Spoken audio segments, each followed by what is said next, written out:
Hola, ¿qué tal? Mi nombre es Silvana María Cantú, soy bioquímica y farmacéutica, jefa de trabajos prácticos de la Cátedra de Anatomía e Histología, y en la clase de hoy comenzaremos con el estudio del sistema nervioso, tema que abarcará los dos últimos TPs de la asignatura. Los temas que abordaremos serán generalidades del sistema nervioso, la estructura del tejido nervioso y las técnicas de tinción para su estudio, que estos dos temas los veremos en un video aparte, el desarrollo embrionario del sistema nervioso central hasta la quinta semana de gestación y comenzaremos con el estudio de los órganos del sistema nervioso central, empezando con médula espinal, continuando con los órganos de tronco encefálico y finalizando con el cerebelo. Los temas que queden pendientes continuarán siendo explicados en la clase de Sistema Nervioso 2. Comencemos preguntándonos entonces para qué necesitamos del sistema nervioso y cuáles son las funciones generales que cumple. Entonces, el sistema nervioso nos permite relacionarnos con el medio externo que nos rodea y también con nuestro medio interior, manteniendo con ambos un vínculo de ida y vuelta, recibiendo estímulos y proporcionando una respuesta a ellos que resulta ser rápida y de corta duración. Nos permite también seleccionar y almacenar información conceptual, sensorial, emocional y sensitiva, ¿sí? Y regular el movimiento de los músculos voluntarios y contribuir finalmente al mantenimiento de la homeostasis del organismo, controlando y coordinando los demás sistemas de órganos, participando de su regulación junto con el sistema endocrino. El sistema nervioso puede dividirse, según la anatomía, en sistema nervioso central y sistema nervioso periférico, y según sus funciones, en sistema nervioso autónomo y sistema nervioso somático. En esta diapositiva vamos a hacer hincapié particular en la división anatómica. Se consideran órganos del sistema nervioso central a aquellos que se encuentren contenidos dentro de cavidades óseas, es decir, dentro del cráneo y del conducto raquídeo de la columna vertebral. Y el resto de los órganos que no están contenidos dentro de esas cavidades óseas van a formar parte del sistema nervioso periférico. En lo que es sistema nervioso central, si lo recorremos de cefálico a caudal, es decir, de superior a inferior, comenzando desde la cabeza y dentro del cráneo, vamos a encontrar los órganos que conforman al encéfalo. Ese encéfalo está compuesto por el cerebro, el cerebelo y el tronco del encéfalo, que a su vez está formado por otros tres órganos, que también en el mismo recorrido de cefálico a caudal se corresponden con el mesencéfalo, la protuberancia y el bulbo raquídeo. Luego, en la parte más caudal del sistema nervioso central y dentro del conducto raquídeo, es decir, dentro de parte de la columna vertebral, vamos a hallar a la médula espinal. Por otra parte, el sistema nervioso periférico está conformado por los nervios, que van a estar representados tanto por los nervios o pares craneales, que son 12 en total, como por los nervios o pares raquídeos, que son 31 en total, y por otro tipo de estructuras que son los ganglios nerviosos.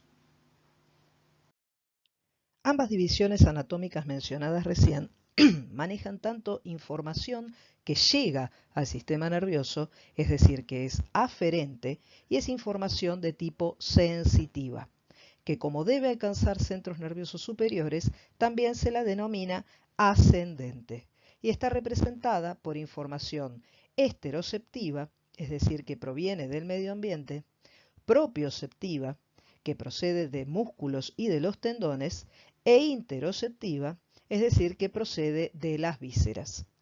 Asimismo, el sistema nervioso elabora respuestas acordes a la información que recibe, ¿sí? Esas respuestas se elaboran en los centros superiores y deben descender hasta los órganos efectores. Las respuestas son siempre de tipo motor, son descendentes porque, como dijimos recién, deben alcanzar órganos que están inferiores, y como es información que emana, que sale del sistema nervioso hacia la periferia, se la denomina también eferente. Esta respuesta motora descendente eferente puede ser tanto de tipo voluntaria y por lo tanto sus efectores va a estar representados por el músculo estriado esquelético, como de tipo involuntaria. Y en ese caso sus efectores serán tanto el tejido muscular liso como el tejido muscular estriado cardíaco. Analicemos brevemente la estructura del tejido nervioso. En ese tejido nervioso vamos a encontrar dos subpoblaciones celulares principales, que son las neuronas por un lado y la neuroglía por otro. En el caso de esta diapositiva vamos a analizar primero a las neuronas, ¿sí? Las neuronas son las células del sistema nervioso capaces de generar y conducir un impulso nervioso. Están conformadas, como vemos en la imagen, por un cuerpo o soma neuronal que contiene en su interior al núcleo de este tipo de células y la mayor parte de las organelas que intervienen en el funcionamiento general de esta célula, prolongaciones cortas denominadas dendritas y una prolongación larga denominada axón, que finaliza en el llamado terminal axónico o teledendrón. Este axón que vemos aquí, en las neuronas que son de tipo mielínicas, presentan alrededor una vaina de mielina. Esa mielina vamos a ver que está proporcionada por distintos tipos celulares que pertenecen a la neuroglía y son diferentes cuando consideramos sistema nervioso central de sistema nervioso periférico, y hablaremos a continuación. Lo importante es observar que la mielina que se encuentra alrededor del axón no forma una vaina continua, sino que está discontinuada. Esas discontinuidades que hay entre un segmento de mielina y el segmento de mielina siguiente son los llamados nodos de Ranvier. Esta discontinuidad de la vaina de mielina hace que el impulso nervioso que se genera en el soma neuronal viaje hacia el terminal axónico de manera saltatoria, ¿sí? Y se va a ocurrir específicamente esa conducción del impulso de un nodo de Ranvier al siguiente. ¿Qué logramos con esta conducción saltatoria del estímulo nervioso? Mayor rapidez en la velocidad de conducción. Y la mielina nos proporciona como si fuera un aislante sobre ese axón, ¿sí? De manera tal que la conducción de ese estímulo nervioso se haga de una forma absolutamente eficiente. Continuemos entonces con el estudio de tejido nervioso, y en este caso nos vamos a referir a las células que corresponden a la neuroglía, que como bien vemos en esta imagen son diferentes para el sistema nervioso central, que lo vemos a la izquierda, que en el sistema nervioso periférico, que lo vemos a la derecha. Comencemos entonces con el sistema nervioso central. En él vamos a encontrar 4 tipos celulares pertenecientes a la neuroglía: los astrocitos, la microglía, los oligodendrocitos y los ependimocitos. Comenzando con los astrocitos, vamos a ver que estas células proporcionan sostén físico y metabólico a las neuronas, participando en el proceso de nutrición, ya que forman parte de la barrera hematoencefálica. Emiten prolongaciones que se ubican sobre capilares sanguíneos por un lado, y por otro lado se van a ubicar sobre la estructura neuronal. Por otra parte, tenemos las células de la neuroglía. Estas células son células que presentan principalmente actividad fagocítica y forman parte de lo que es el sistema fagocítico mononuclear. Además, pertenecen a establecen y forman parte de los mecanismos de defensa inmunológica del sistema nervioso central, ya que el mismo carece completamente de sistema linfático. Si nos referimos ahora a los oligodendrocitos, que los vemos aquí representados, vemos que esas células emiten prolongaciones de su membrana plasmática que se enrollan alrededor de un segmento axónico. Y a su vez cada oligodendrocito puede enrollarse alrededor de más de un segmento y a su vez de más de un axón. De esta manera, los oligodendrocitos van a formar la vaina de mielina perteneciente y correspondiente a los nervios del sistema nervioso central. Por último, los ependimocitos son células epiteliales cilíndricas que forman el revestimiento interno de las cavidades pertenecientes al sistema nervioso central y asociadas con cada órgano del mismo. Veamos ahora las células que corresponden de la glía al sistema nervioso periférico. Primero que nada nos vamos a encontrar con las células satélite.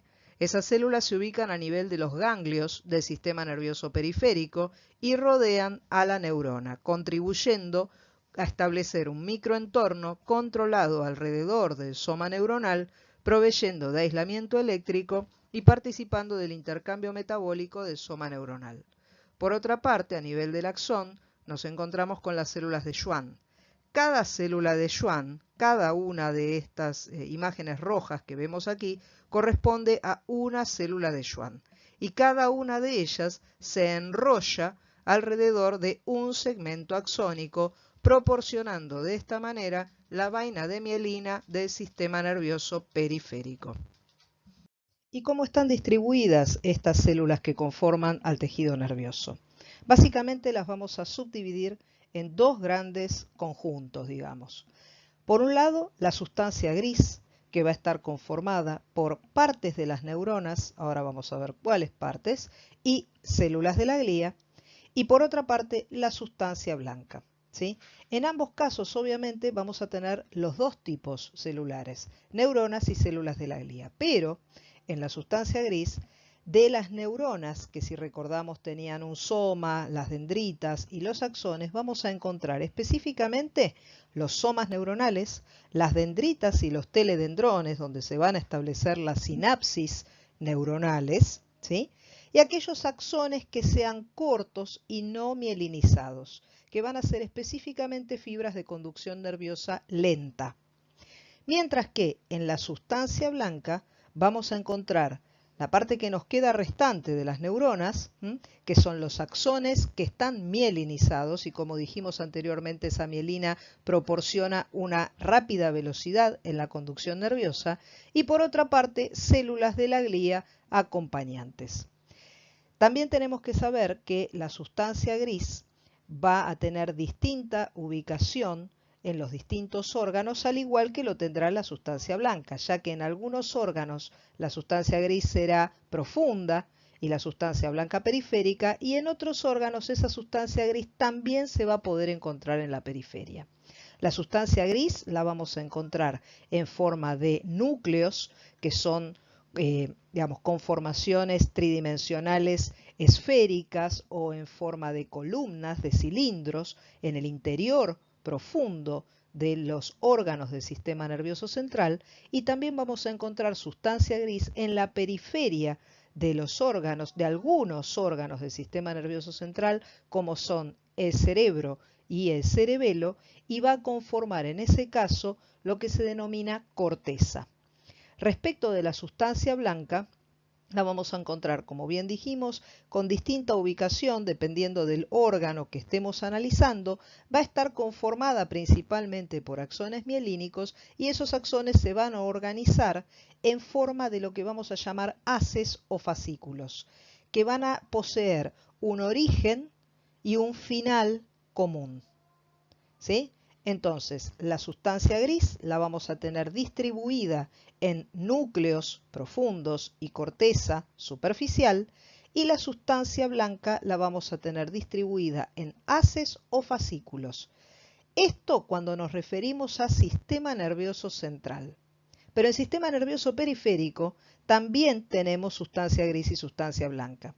En ese caso, en el sistema nervioso periférico, la sustancia gris va a estar representada por lo que vamos a llamar ganglios nerviosos, mientras que la sustancia blanca va a estar representada por los nervios, ya sean los craneales o los raquídeos, que habíamos mencionado anteriormente como estructuras que conforman justamente al sistema nervioso periférico.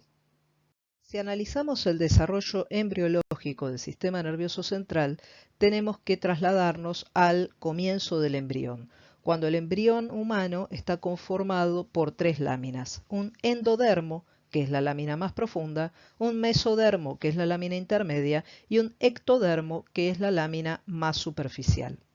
De ese ectodermo hay una región que comienza a diferenciarse y va a formar en la parte central de ese ectodermo lo que se denomina neuroectodermo. ¿sí? Ese neuroectodermo se ve representado en esta zona de color violeta. Y el ectodermo general de color azul, ¿sí? Este neuroectodermo va a conformar lo que se denomina placa neural, que con el devenir de los días se va a invaginar, se va a hacer profunda dentro del embrión trilaminar. Se van a generar aquí en color verde lo que se llaman crestas neurales y van a terminar cerrándose. Esas crestas neurales se van a unir al medio y van a permitir cerrar, ¿sí?, esa invaginación que se produjo del ectodermo neural, de manera tal de que quede conformado un tubo neural, con la cresta neural cerrándolo por arriba y colocado por debajo del ectodermo, que va a ser lo que dará origen, entre otras estructuras, a la epidermis. De esta manera queda conformado un tubo que se denomina tubo neural, a partir del cual se irán desarrollando y diferenciando sus paredes, pero siempre manteniendo la cavidad presente, para dar origen a los distintos órganos del sistema nervioso central en particular. Continuando con el desarrollo embriológico, el tubo neural del que hablamos en la diapositiva anterior se va a ir dilatando, va a ir diferenciando sus paredes para dar origen a distintas estructuras. En un principio, esas estructuras las vamos a denominar vesículas primarias y resultan ser tres, ¿sí? Si vamos de cefálico a caudal, o si pensamos en el embrión trilaminar de anterior a posterior, tenemos que la vesícula más cefálica es la llamada prosencéfalo. Luego sigue el mesencéfalo como vesícula intermedia y la vesícula más caudal es el rombencéfalo. A continuación del rombencéfalo vamos a tener presente a la médula espinal, que ya existe desde un comienzo y va a ir evolucionando a medida que se vaya desarrollando este sistema nervioso central, pero siempre está presente ya desde el principio y no se corresponde con ninguna de las vesículas mencionadas anteriormente. Si continuamos en el desarrollo y ya estamos acercándonos a la cuarta semana de gestación, quinta, ¿sí?, el prosencéfalo se va a dividir y va a dar origen a dos vesículas secundarias. La más cefálica de todas va a ser el telencéfalo y la que le sigue el diencéfalo. Luego el mesencéfalo queda exactamente igual, no sufre divisiones, y el rombencéfalo vemos que se divide en una vesícula más cefálica, que es el metencéfalo, y otra más caudal, que es el mielencéfalo, mientras que la médula espinal sigue existiendo. A estas vesículas que acabamos de nombrar se las denominan vesículas secundarias y son 5 en total. Y al final de la quinta semana de gestación darán origen a los que ya van a evolucionar para luego convertirse en los órganos del sistema nervioso central que vemos en un individuo ya adulto, que van a ser los siguientes. El telencéfalo evoluciona y dará origen a los hemisferios cerebrales. El diencéfalo va a dar origen al tálamo y todas las estructuras relacionadas con el mismo: tálamo, epitálamo, subtálamo, metatálamo e hipotálamo. El mesencéfalo va a seguir siendo mesencéfalo, pero más evolucionado. El metencéfalo se va a subdividir y va a dar origen a dos órganos: la protuberancia por un lado y el cerebelo por otro. Y el mielencéfalo, la última vesícula, va a evolucionar en el bulbo raquídeo. La médula espinal seguirá siendo médula espinal. Y como dijimos, como todo esto parte de un tubo neural, ¿sí?, y dijimos que las paredes de ese tubo se iban a ir diferenciando y dilatando, pero la cavidad sigue existiendo, por cada uno de estos órganos que se generaron va a coincidir una cavidad. Van a contener cada uno de ellos una cavidad asociada. En el caso de los hemisferios cerebrales, la cavidad se va a denominar ventrículos laterales. Y tanto como los hemisferios son pares, los ventrículos laterales también lo serán. A nivel del diencéfalo, de todas las estructuras talámicas, vamos a encontrar una única cavidad, que es el tercer ventrículo. A nivel del mesencéfalo, el acueducto mesencefálico o acueducto de Silvio. A nivel de la protuberancia, cerebelo y bulbo raquídeo, se va a compartir una cavidad común, que es la cavidad del cuarto ventrículo. Protuberancia y cerebelo van a formar la parte superior de esa cavidad, mientras que bulbo raquídeo va a formar principalmente la parte inferior. Y por último, la médula espinal contendrá al conducto del epéndimo.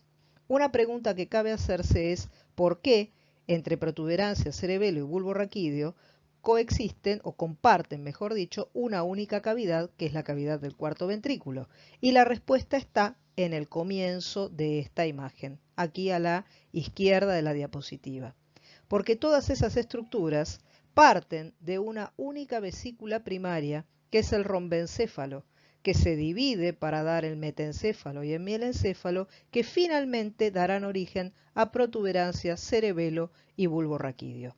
De esta manera ya quedan conformados todos los órganos que pasarán a constituir el sistema nervioso central en un individuo adulto. Obviamente comienzan aquí, piensen que estamos hablando del final de la quinta semana de gestación y por supuesto tendrán que seguir su evolución a lo largo del tiempo. Comencemos entonces con el estudio de los órganos en sí mismos. Veníamos haciendo una trayectoria descendente de cefálico a caudal mientras veníamos con toda la descripción hasta este momento, pero vamos a invertir el orden y vamos a comenzar de caudal a cefálico, ya que a medida que vamos ascendiendo desde el conducto raquídeo hacia el cráneo, la estructura de los órganos que están contenidos en esas cavidades del sistema nervioso central se van a ir complejizando cada vez más.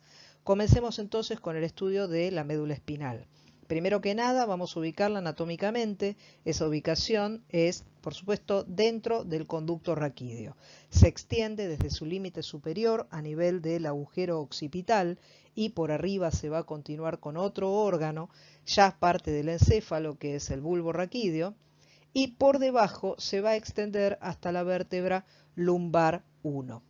Esta médula espinal está contenida dentro del conducto raquídeo, pero a su vez está protegida y contenida dentro de 3 estructuras de tejido conectivo que vamos a estudiar en la próxima clase, en el próximo seminario, que son las meninges, ¿sí? Esas meninges son 3, la dura madre, la aracnoides y la pía madre. Sin entrar en detalle específico de sus estructuras, pero hablando un poquito de cuál es la función que cumplen a nivel de la médula espinal, podemos ver en esta imagen, que es una vista posterior de la médula espinal, es decir, esto es posterior, aquí anterior, lateral derecho y lateral izquierdo, podemos ver que la médula espinal está contenida y rodeada por, primero que nada, más externa, la dura madre.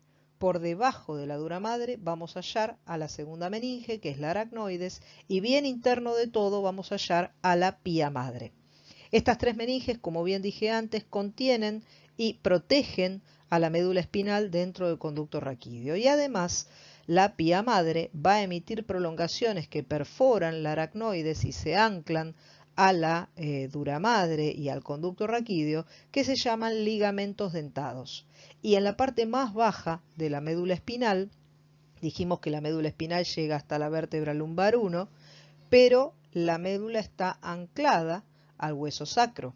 Es decir, de alguna manera tienen que proyectarse estas meninges hacia el fondo del conducto raquídeo para poder anclar la médula allí. Eso va a hacer que tanto la aracnoides como la dura madre formen estructuras, que las vamos a ver en otra imagen, un poco más bajas, que llegan un poco más abajo que el límite inferior de la médula espinal. Y la pía madre específicamente va a emitir una prolongación finita y larga que perfora la aracnoides, perfora la dura madre y se ancla al hueso sacro por debajo, ¿sí? Que es lo que vamos a llamar filum terminale o ligamento terminal. Eso lo vamos a ver en otra diapositiva. Miremos la imagen que tenemos aquí abajo. Es una vista anterior de la médula espinal, por lo cual acá tenemos la parte anterior, la parte posterior, lateral izquierdo y lateral derecho. ¿Qué podemos apreciar en esta imagen y qué podemos apreciar también en la imagen que veníamos viendo anteriormente? Comencemos por aquí. Vemos acá la presencia de un surco que recorre longitudinalmente la parte anterior de la médula espinal. Este surco se denomina surco medio anterior, ¿sí? Y tiene su equivalente en la parte posterior, llamándose en este caso surco medio posterior. El surco medio anterior es un surco profundo y ancho, mientras que el surco medio posterior es un surco muy delgado y mucho más superficial. Vemos a los lados de ese surco medio anterior dos protuberancias, dos salientes. Estas salientes, cada una de ellas, se llaman cordones anteriores de la médula espinal. Luego vemos la aparición de un surco anterolateral. Si lo seguimos, vemos que ese surco anterolateral da lugar a la presencia de estos filetes, de estas raíces nerviosas a las que nos vamos a referir a continuación, pero también a la aparición de otras estructuras prominentes, que son los cordones laterales de la médula espinal. Y por último, en la parte posterior, que la vamos a ver en esta imagen de arriba, vemos también la presencia de otras dos protusiones menos marcadas que van a conformar los cordones posteriores, ¿sí? Y van a estar comprendidos en el surco medio posterior y a cada lado los surcos llamados posterolaterales, que como vemos también tienen relación con otros filetes o raíces nerviosas. Refirámonos a ellos en este momento. Las que vemos aquí por delante, que se llaman raíces ventrales o raíces anteriores, corresponden a axones de neuronas que se ubican en la sustancia gris de la médula espinal, en la parte anterior de la sustancia gris de la médula espinal, es decir, provienen del interior de la médula espinal. Estos axones anteriores o raíces anteriores van a conducir información de tipo motora. Y habíamos dicho que la información motora es la respuesta que da el sistema nervioso central frente a la recepción de un estímulo. Y si es una respuesta, tiene que salir, tiene que emerger del sistema nervioso central. Por ende, estas raíces se llamarán anteriores, ventrales, motoras o eferentes. Mientras que la información que es de tipo sensitiva llega y lleva los estímulos hacia el sistema nervioso central y va a estar relacionada con las raíces posteriores o dorsales, también conocidas como sensitivas o aferentes, ya que traen información al sistema nervioso central. Por conjunción de las raíces anteriores con las raíces posteriores se van a conformar los nervios espinales o raquídeos, que vamos a ver que son estructuras pares, ¿sí?, ubicadas a cada lado de la médula espinal. Y asociado con la raíz posterior vamos a encontrar al llamado ganglio anexo a la raíz dorsal o raíz posterior, que posee un tipo de neurona muy particular que se denominan neuronas pseudo-uni o pseudo-monopolares. Algo importante para destacar es que cada segmento medular que da origen a un par raquídeo se va a conocer con el nombre de metámera, ¿sí? Es decir, que aquí arriba tengo delimitada una metámera y aquí debajo tengo delimitada la otra. Lo que vemos en el interior de la médula espinal es la proyección de esos cordones hacia la parte interna, formando lo que es la sustancia blanca periférica de la médula espinal, y aquí en el centro, con forma de letra H o de mariposa, la sustancia gris que va a contener los somas neuronales de la médula espinal, que tiene ubicación central en este órgano. Bien, en esta imagen podemos apreciar a la médula espinal in situ, es decir, contenida por las meninges, la médula espinal es esta, contenida por las meninges y dentro de la estructura del conducto raquídeo. Por lo cual, lo que tenemos aquí, rodeando y conformando a ese conducto raquídeo con la médula espinal en el centro, es una vértebra, en este caso una vértebra a nivel cervical, ¿sí?, en la cual vemos la parte anterior con el cuerpo vertebral, las apófisis transversas de esa vértebra y en la parte posterior la apófisis espinosa. y aquí a cada lado los agujeros vertebrales para dar paso a las arterias vertebrales. Si nos enfocamos específicamente en la médula espinal y las meninges que nos rodean, vemos por fuera la dura madre fusionada con la aracnoides, ¿sí? No las podemos separar a este nivel todavía, están muy juntitas una con otra, por más que por debajo de la dura madre existe un espacio que se llama subdural y la separa de la aracnoides a nivel de la médula espinal.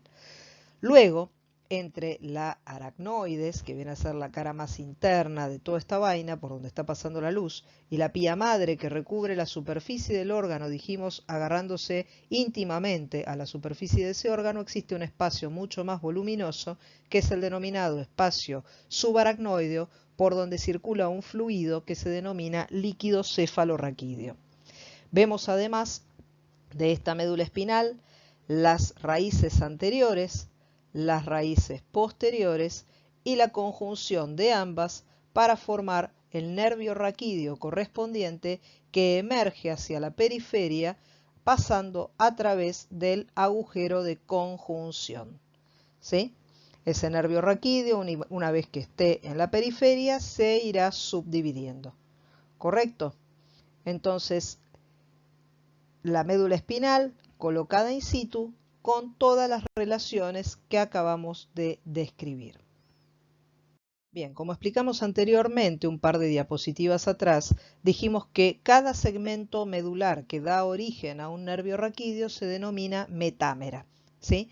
Y mencionamos que la cantidad de nervios raquídeos son 31 pares, por ende vamos a tener 31 metámeras.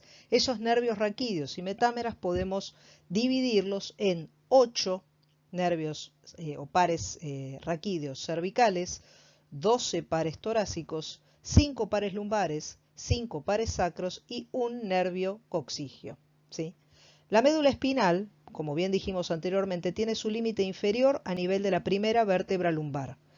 Pero los segmentos sacros y coccigios, y también lumbares, de la médula espinal, las metámeras lumbares, las metámeras sacras y coccigias, se van a ubicar a nivel dorsal de la columna vertebral.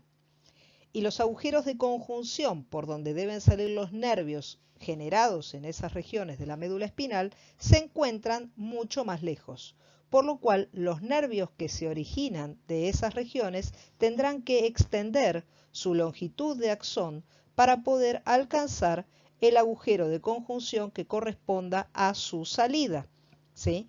Y de esta manera va a quedar conformada la llamada cola de caballo, que no está suelta dentro del conducto raquídeo, sino que va a estar contenida y rodeada por las meninges que quedaban restantes, la aracnoides y la dura madre, que yo les expliqué que se extendían más profundamente por el conducto raquídeo. Entonces, la médula espinal termina en lumbar 1, pero esos nervios se prolongan y buscan sus agujeros de conjunción correspondientes para poder salir al exterior. En esta imagen lo que podemos apreciar es bien aquí a la derecha la finalización de la médula espinal a nivel de la vértebra lumbar 1, pero veníamos diciendo de la imagen anterior que las meninges se iban a prolongar más abajo. Y aquí podemos ver justamente cómo la dura madre se prolonga hasta las vértebras sacras, formando una dilatación que se conoce con el nombre de fondo de saco dural. ¿Sí? A su vez, la aracnoides también se va a extender dentro de ese fondo de saco dural y entre estas estructuras van a contener en su interior a los nervios que conforman la cola de caballo. Estos nervios a su vez están en suspensión, ya que están bañados por el líquido que se encuentra en el espacio comprendido entre la aracnoides y la pía madre, que se denomina espacio subaracnoideo y que está lleno de un líquido que es el líquido cefalorraquídeo. La importancia funcional radica en que se realiza justamente a nivel de entre lumbar 2 y 3 lo que se denomina punción lumbar, que vemos aquí en la imagen de la izquierda, para obtener las muestras de líquido cefalorraquídeo que luego serán analizadas en el laboratorio. Por último, y para ya ir concluyendo con la descripción macroscópica externa de la médula espinal, hagamos mención simplemente a que en el adulto la médula espinal llega hasta lumbar 1. Pero en los niños, cuanto más pequeños más aún, esa médula espinal se extiende por el total del conducto raquídeo. Lo que ocurre es que a medida que vamos creciendo en talla, en altura, nuestra médula espinal, que está anclada en la parte superior al bulbo raquídeo, va a ir yéndose cada vez más hacia arriba, porque nuestra cabeza asciende, dado que la columna vertebral y nuestro cuerpo se hace cada vez más largo, ¿sí? Por ende, esa médula espinal va a ir acompañando ese crecimiento, ¿sí? Pero ascendiendo dentro del conducto raquídeo, pasando de estar en un niño ocupando la totalidad del conducto a un adulto, donde la vamos a encontrar llegar en su límite inferior hasta la vértebra lumbar 1. Bien, continuemos ahora entonces con la configuración interna de la médula espinal. Si hacemos un corte transversal de la médula espinal y la observamos en su interior, vamos a poder encontrar la proyección de lo que veíamos en la superficie, ¿sí?, en el interior del órgano. Es decir, esta de aquí es la parte anterior, esta es la parte posterior. Lateral izquierdo, lateral derecho. Ustedes se preguntarán cómo me doy cuenta. Bueno, una de las claves está en lo que les comenté un par de diapositivas atrás, que es la profundidad y el tamaño que tiene el surco medio anterior, que es bien pronunciado y profundo, respecto del surco medio posterior, que es mucho más delgado y más superficial. Entonces, de esa manera ya puedo comenzar a ubicarme anatómicamente, ¿sí?, en este corte transversal. Por otra parte, sabemos que la sustancia blanca es periférica y la sustancia gris es central. Y como les dije antes yo, no solamente vamos a tomar como punto de referencia estos surcos para saber qué es anterior y qué es posterior, sino que puedo tomar estructuras que se encuentran en el interior de la médula y poder ubicarme de esa forma.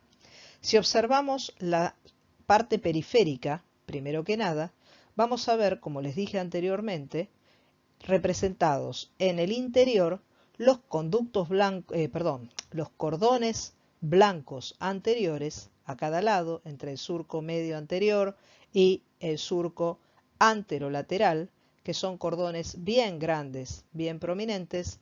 Luego los cordones laterales, ¿sí?, entre el surco anterolateral y el surco posterolateral.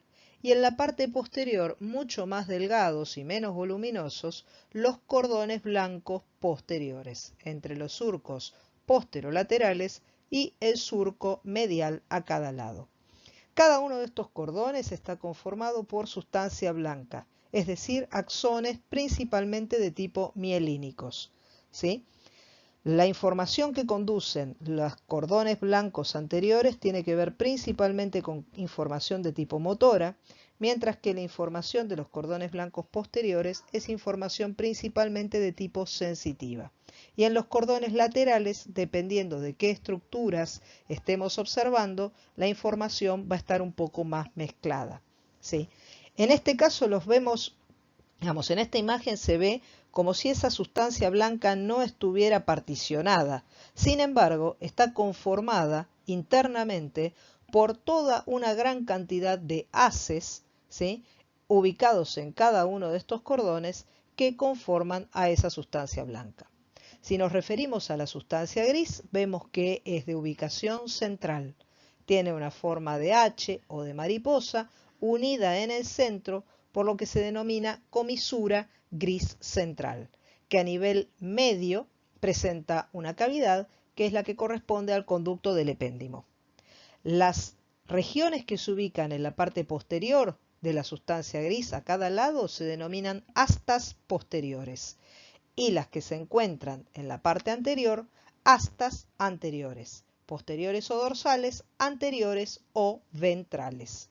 Todo esto es sustancia gris, es decir que en esta región vamos a encontrar somas neuronales, dendritas, axones no mielinizados, células de la glía, y aquí se van a establecer las sinapsis que tengamos en la médula espinal. Un dato más es que las astas posteriores alcanzan casi a tocar la superficie posterior del órgano y son más delgadas que las astas anteriores, que son más cortas y mucho más voluminosas, más anchas. Si observamos estos cortes que tenemos aquí A la derecha vemos que vamos desde segmentos cervicales, dorsales, lumbares y sacros de la médula espinal, ¿sí? Y vemos que la abundancia de la sustancia gris y la sustancia blanca va cambiando en las distintas regiones y eso tendrá que ver con los territorios que se tengan que inervar desde el punto de vista motor para lo que corresponda a la mitad anterior de la médula espinal, como desde el punto de vista sensitivo para lo que corresponda a la parte posterior.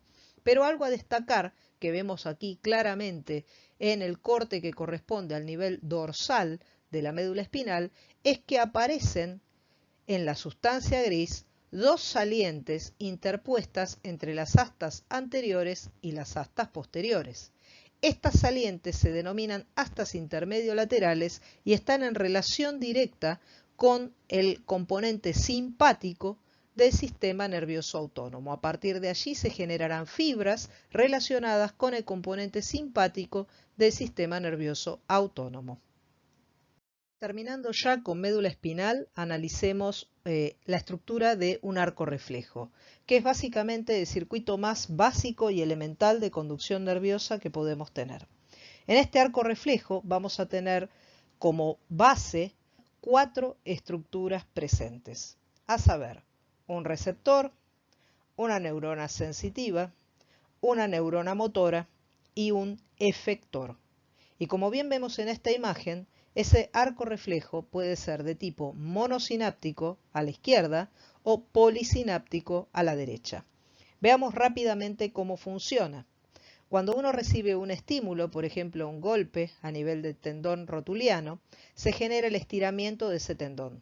En el tendón existen receptores que se denominan órganos tendinosos de Golgi y están conectados, ¿sí?, por una rama periférica de una neurona que se halla en el ganglio anexo a la raíz dorsal, y dijimos que eran neuronas de tipo pseudo unipolares, se hallan conectados a ese terminal nervioso, ¿sí? Ese receptor entonces está conectado al terminal nervioso de esta neurona pseudo unipolar. La información que recibió va a viajar por medio de una neurona sensitiva hacia el sistema nervioso central, pasa el ganglio anexo a la raíz dorsal, ingresa por la raíz posterior a la médula espinal, llega a la sustancia gris de la médula espinal y finaliza ese axón neuronal en el asta anterior de la médula espinal, donde va a hacer sinapsis con el soma de una alfa-motoneurona ubicada en el asta anterior de médula espinal. El axón de esta neurona va a emerger por las raíces anteriores del nervio raquídeo para luego de salir por el agujero de conjunción formar parte del nervio raquídeo que la conducirá hasta su órgano efector. En este caso va a ser el tejido muscular estriado esquelético que conforma al músculo cuádriceps en la región anterior del muslo.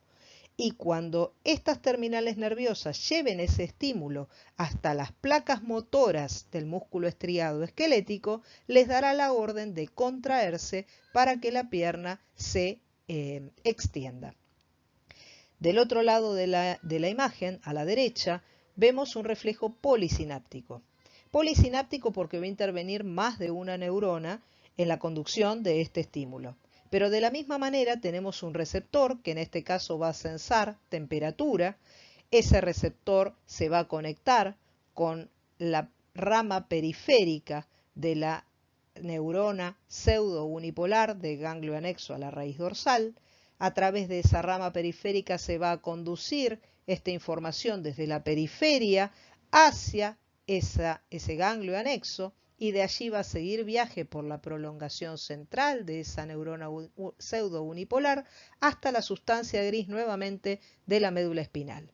Pero en este caso va a ser primero sinapsis con una interneurona y luego el axón de esa interneurona, que es un axón corto y amielínico, sin mielina, porque vemos que está dentro de la sustancia gris, va a hacer sinapsis ahora sí con las alfa-motoneuronas del asta anterior de la médula espinal.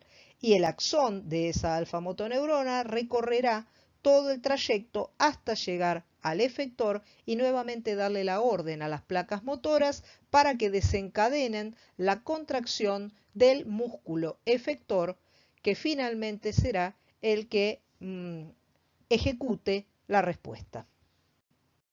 Continuamos entonces con el estudio de los órganos del sistema nervioso central. Para ello nos tenemos ya que ubicar dentro de la cavidad craneana y comenzar con la descripción de los órganos que conforman al encéfalo.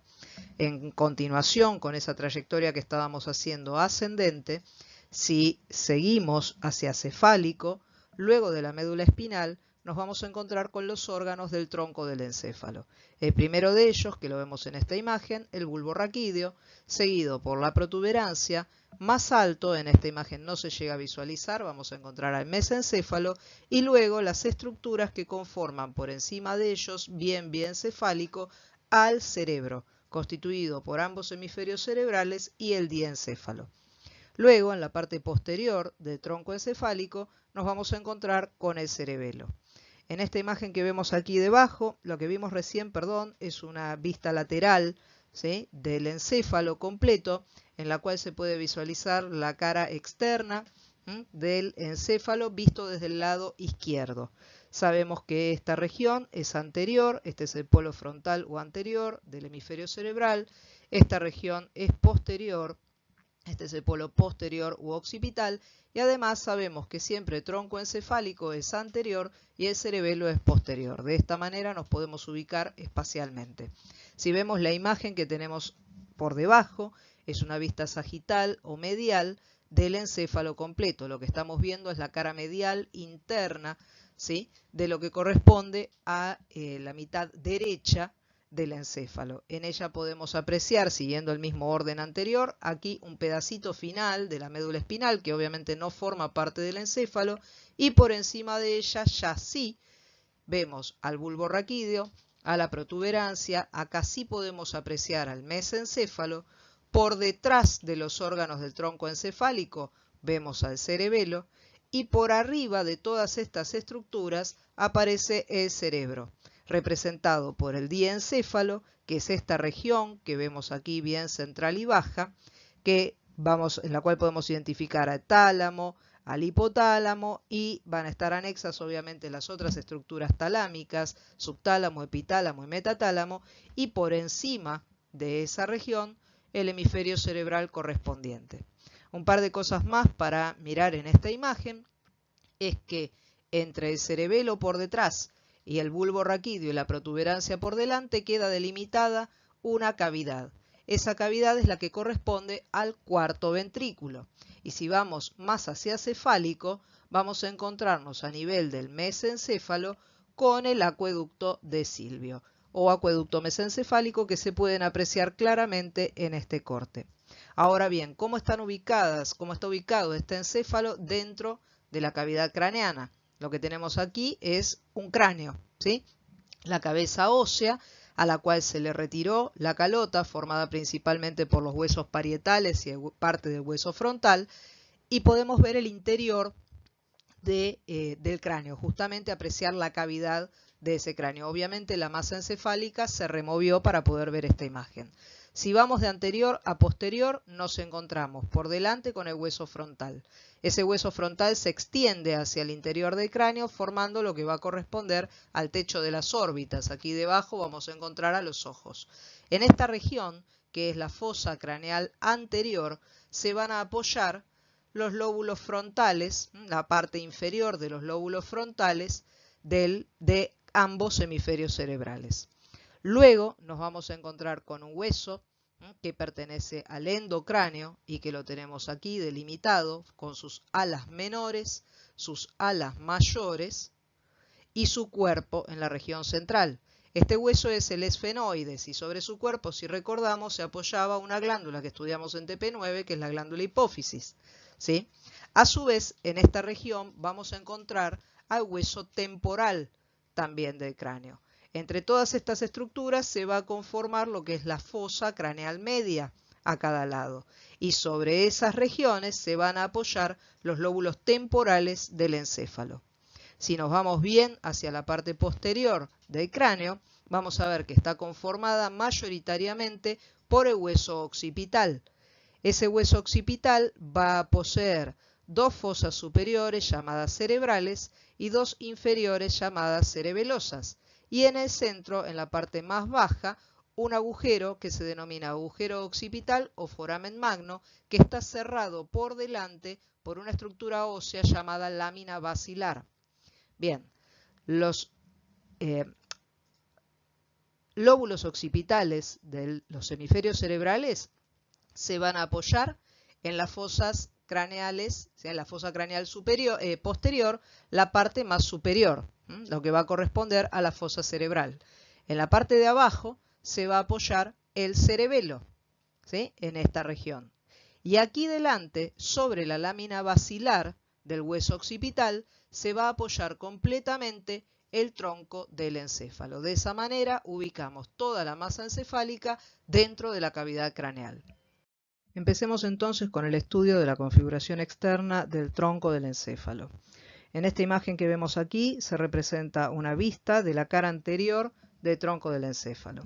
En ella podemos apreciar al bulbo raquídeo, que se va a extender desde el orificio interno del agujero occipital hasta el surco bulbo protuberancial, por encima de él la protuberancia y más cefálico el mesencéfalo, representado en su cara anterior por estas estructuras violetas que vemos aquí, que son los pedúnculos cerebrales separados al medio por una fosa, de la cual hablaremos próximamente. Comencemos entonces con el bulbo raquídeo. El bulbo raquídeo, como sabemos, se va a continuar en el endocráneo a la médula espinal. Por ende, las estructuras que veíamos en la cara anterior de la médula espinal se van a proyectar hacia la cara anterior del bulbo raquídeo, de manera tal que vamos a encontrar dos prominencias en la cara anterior del bulbo raquídeo separadas entre sí por un surco medio anterior. Cada una de estas prominencias se denominan pirámides vulvares. Y si vemos aquí en el centro, se observa como un entrecruzamiento de fibras nerviosas, por fibras me refiero a axones, y es justamente lo que se denomina entrecruzamiento piramidal o decusación piramidal, que es el entrecruzamiento de las fibras que están contenidas dentro de las pirámides vulvares. A los lados de las pirámides vulvares aparecen dos surcos, que se denominan surcos preolivares, y por detrás de ellos dos prominencias que llevan el nombre de olivas vulvares. Por detrás de cada oliva vulvar, por último, un nuevo surco denominado surco retroolivar. En toda la extensión del bulbo raquídeo vemos aparecer un montón de raíces nerviosas que están representadas en color amarillo y corresponden a las raíces de los distintos pares craneales cuyo origen aparente se encuentra a nivel de este órgano. ¿A qué nos referimos cuando hablamos de origen aparente en un par craneal? Pues bien, a la primera vez en que un par craneal se visualiza sobre la superficie externa del órgano al que corresponde. Recorramos brevemente los pares craneales que se ubican en el bulbo raquídeo y hagamos además una salvedad. Son 12 en total. Cuando los mencionemos por su número en el nombre, los llamemos por número, los vamos a llamar siempre con números romanos. En el bulbo raquídeo vamos a encontrar, a nivel del surco preolivar, voy a ir de caudal a cefálico, ¿sí?, siempre manteniendo el mismo recorrido. A nivel del surco preolivar, el nervio hipogloso o 12avo par craneal. A nivel del surco retroolivar, vamos a ver las salientes, los orígenes aparentes de varios pares craneales. El primero que encontramos, el más caudal, es el nervio espinal u 11avo par craneal, seguido por el nervio vago neumogástrico o 10º par craneal y más alto, más cefálico, el nervio glosofaringio o 9º par craneal. Ya ubicados en lo que es el surco bulbo protuberancial, de externo, o sea, de lateral a medial, vamos a encontrarnos, primero que nada, con el 8º par craneal, es decir, el nervio vestíbulo coclear, seguido del 7º par craneal, que es el nervio facial, y en la parte más medial, el 6º par craneal, que es el nervio motor ocular externo. De esta manera ya nos adentramos en el territorio de la protuberancia. En esta protuberancia, por su cara anterior, vemos que ese surco que venía a la línea media se ensancha se hace más profundo y más ancho y ahora se va a denominar surco basilar. A los lados de ese surco se ven dos elevaciones que se denominan rodetes protuberanciales. Y hacia los laterales, esos rodetes protuberanciales se continúan con las estructuras denominadas pedúnculos cerebelosos medios, que unen la protuberancia con el cerebelo que se va a encontrar en la parte posterior. En el límite entre los rodetes y los pedúnculos cerebelosos medios vamos a hallar la naciente, el origen aparente del quinto par craneal o nervio trigémino. Ya ubicados ahora en el límite entre la protuberancia y el mesencéfalo, vamos a ver que de la parte posterior del mesencéfalo aparecen hacia cada lado, ¿sí?, dos raíces nerviosas en los laterales del mesencéfalo que se corresponden con el cuarto par craneal o nervio patético. El mesencéfalo, por su cara anterior, está representado por los pedúnculos mesencefálicos que están separados, no mesencefálicos, sino pedúnculos cerebrales, que están separados a nivel medio por una profunda fosa que se denomina fosa interpeduncular, que es a partir de la cual se ve el origen aparente del tercer par craneal o nervio motor ocular común.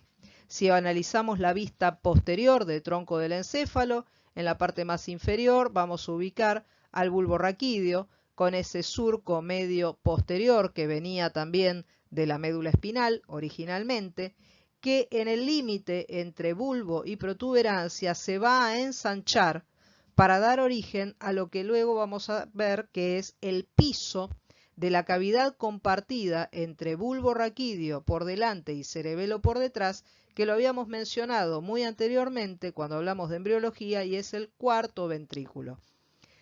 La parte superior de ese cuarto ventrículo va a estar formada por la protuberancia y la parte inferior por el bulbo raquídeo. En la cara posterior de la protuberancia vemos dos elevaciones, que es lo que se denominan colículos faciales. Y hacia los lados, bien voluminosos, se aprecian los pedúnculos cerebelosos medios. Por debajo de ellos, los pedúnculos cerebelosos inferiores, que proceden del bulbo raquídeo, y por encima, los pedúnculos cerebelosos superiores, que vinculan al mesencéfalo con el bulbo raquídeo, con el cerebelo. En esta cara posterior vemos emerger solamente un par craneal, el único que sale por la cara posterior del tronco, que es el cuarto par patético o troclear. Y la cara posterior del mesencéfalo tiene la particularidad de presentar estas cuatro protusiones que se denominan tubérculos cuadrigéminos. Inferiores los de abajo, superiores los de arriba. Por último, aquí tenemos bien a la derecha una vista lateral del tronco encefálico, donde a nivel vulvar se aprecia hacia adelante la protusión de las pirámides vulvares, el surco preolivar y luego la oliva vulvar. Por detrás de ella el surco retroolivar. Bien marcado en el lateral de la protuberancia el pedúnculo cerebeloso medio y la cara lateral de los pedúnculos cerebrales que se van a dirigir hacia justamente el órgano que continúa, que es el cerebro. Analizando brevemente la estructura interna, la configuración interna de los órganos del tronco del encéfalo, vamos a ver que en cada uno de ellos la sustancia blanca se encuentra periférica y rodeando a los núcleos que son de ubicación más profunda y obviamente de sustancia gris. Esos núcleos están inmersos en la sustancia blanca del tronco encefálico. Si vamos de inferior a superior, vamos a ver que en el bulbo raquídeo los distintos niveles vulvares tienen una estructura interna muy diferente uno de otro, y luego protuberancia y mesencéfalo a su vez también son distintos. En cada uno de estos órganos lo que vamos a hallar en su interior son principalmente, en lo que corresponde a sustancia blanca, haces nerviosos obviamente de lo que estudiarán en el próximo seminario como fibras de proyección, ¿sí?, que van a ir desde centros superiores hacia la médula espinal y viceversa, y además los núcleos pertenecientes a los pares craneales y los núcleos propios de cada uno de estos órganos, ¿sí? Como núcleos de los pares craneales podemos mencionar, por ejemplo, núcleos del fascículo solitario, núcleo motor dorsal del vago, que son estructuras principalmente columnares, ¿sí? Como si fueran cilíndricas, que van a recorrer diferentes regiones dentro de un mismo órgano, con lo cual, a medida que lo vamos cortando, podemos ver cómo aparecen y desaparecen esas estructuras. Como núcleos propios del bulbo raquídeo podemos mencionar a los núcleos olivares, cuya protusión generan las olivas vulvares en la periferia del bulbo raquídeo. En la protuberancia vamos a tener dentro de los núcleos de los pares craneales principalmente los núcleos del nervio trigémino, ¿sí? Y luego vamos a tener una serie de núcleos propios de la protuberancia que se denominan núcleos pontinos, además de todo este puntillado que vemos ya desde el bulbo raquídeo y también se extiende en protuberancia, como así también en el mesencéfalo, que corresponden a unos núcleos denominados formación reticular, ¿sí? Ya en mesencéfalo encontramos la presencia de esas protusiones en la parte posterior que habíamos denominado tubérculos cuadrigéminos y se corresponden justamente con los núcleos que llevan el mismo nombre, tubérculos cuadrigéminos superiores e inferiores.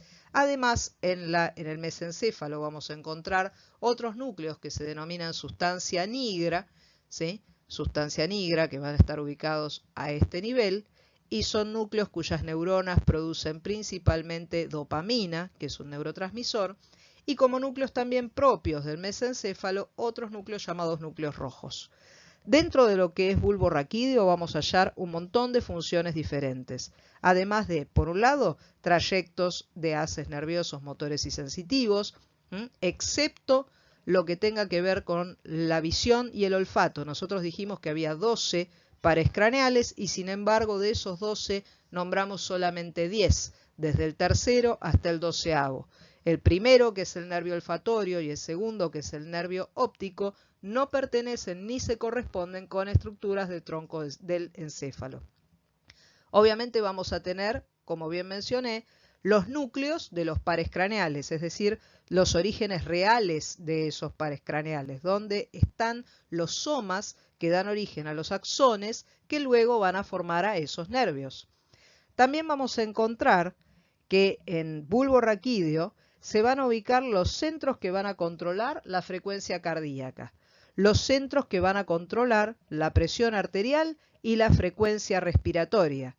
Y además, a nivel de la protuberancia, vamos a encontrar en la parte posterior, el centro en realidad es protuberancia bulbo, es lo que vamos a ver como piso del cuarto ventrículo, una zona que pertenece al centro reflejo del vómito, ¿sí?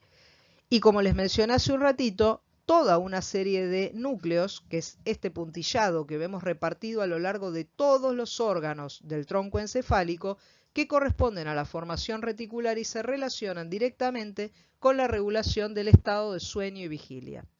Para finalizar, vemos aquí arriba un recuadrito que dice decusación sensitiva y decusación motora. El concepto de decusación lo introdujimos en la diapositiva anterior. Dijimos que es un entrecruzamiento de fibras. Y a nivel del bulbo raquídeo va a ocurrir justamente el entrecruzamiento de las fibras sensitivas, que se llama decusación de los lemniscos, y el entrecruzamiento de las fibras motoras principales, que es lo que vamos a conocer como decusación piramidal o entrecruzamiento piramidal. Para terminar ya con el estudio de tronco del encéfalo, lo que vamos a ver en esta clase específicamente, que es muy poco, es una abstracción bastante grande, ¿sí? Veamos esta diapositiva donde vemos la relación que mantienen el tronco del encéfalo con el órgano que se encuentra por detrás del tronco encefálico, que es el cerebelo. Está unido el tronco del encéfalo al cerebelo por medio de 3 estructuras que se denominan pedúnculos cerebelosos.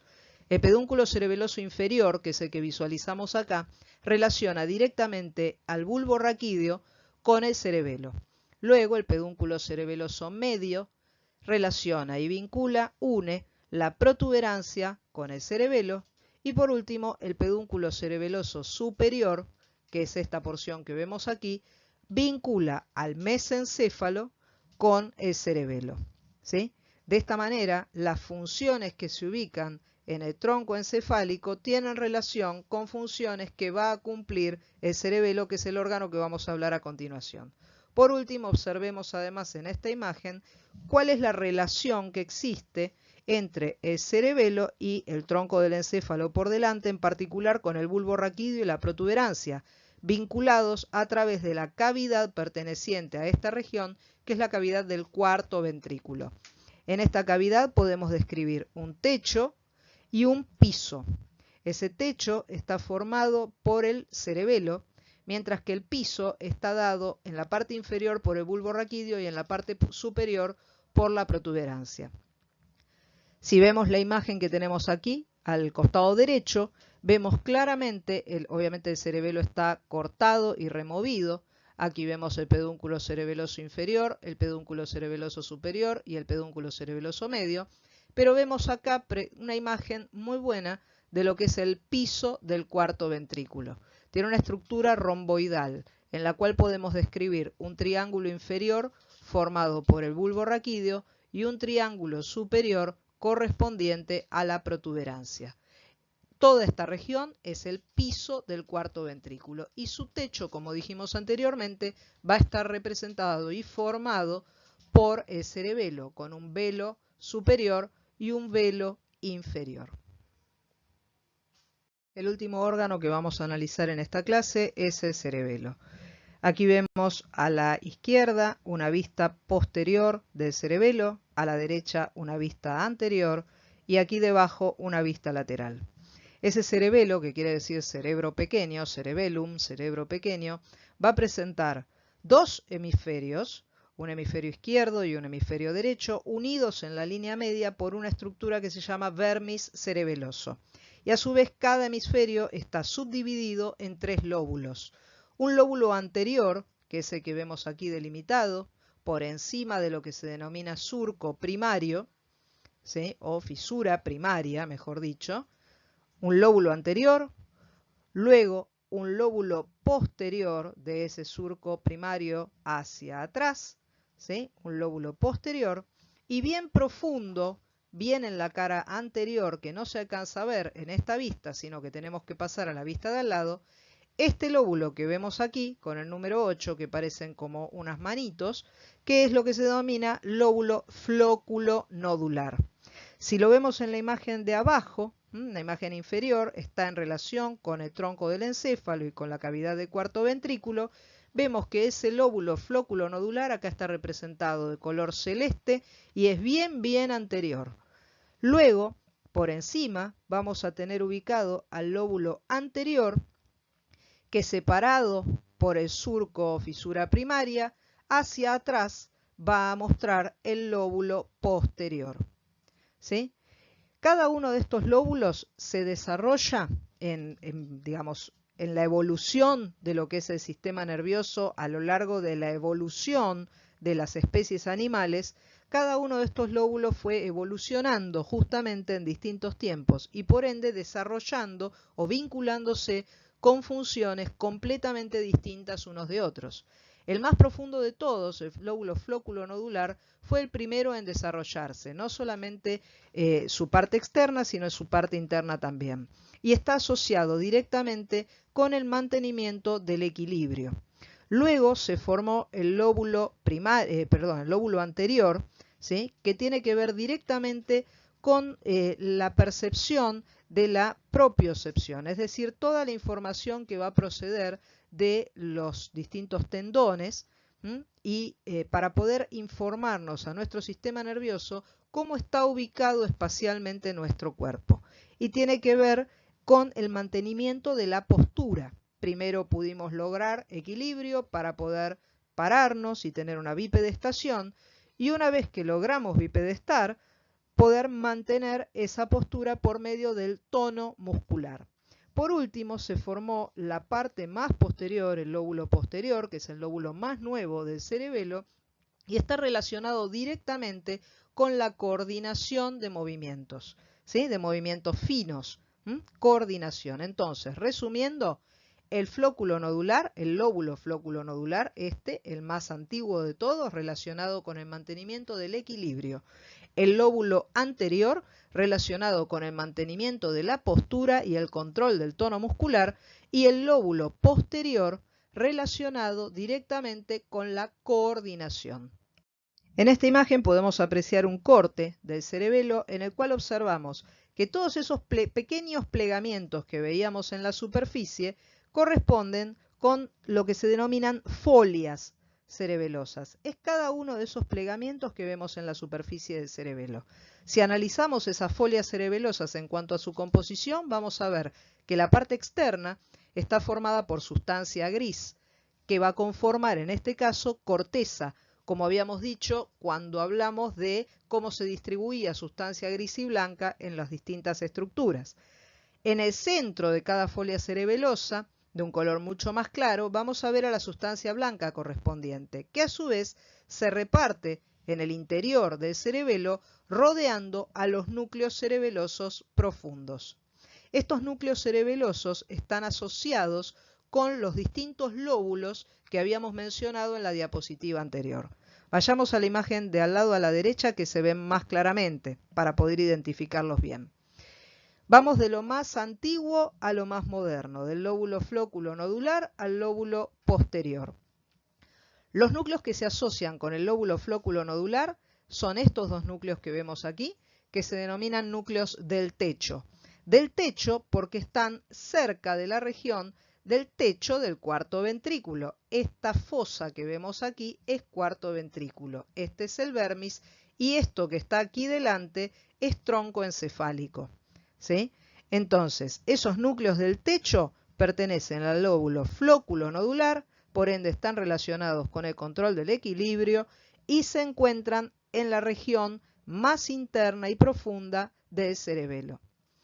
Luego, en el lóbulo anterior, vamos a ver dos grupos nucleares que están conformados por los núcleos globosos y el núcleo emboliforme, a cada lado, en cada hemisferio. ¿Sí? Siempre van a ser estructuras pares. Por ende, estos núcleos se van a asociar con el control de la postura y del tono muscular. Y lo más moderno de todo, lo último que se generó, que son las masas nucleares más grandes, más voluminosas que presenta el cerebelo, se asocian directamente con el lóbulo posterior y se denominan núcleos dentados u olivas cerebelosas.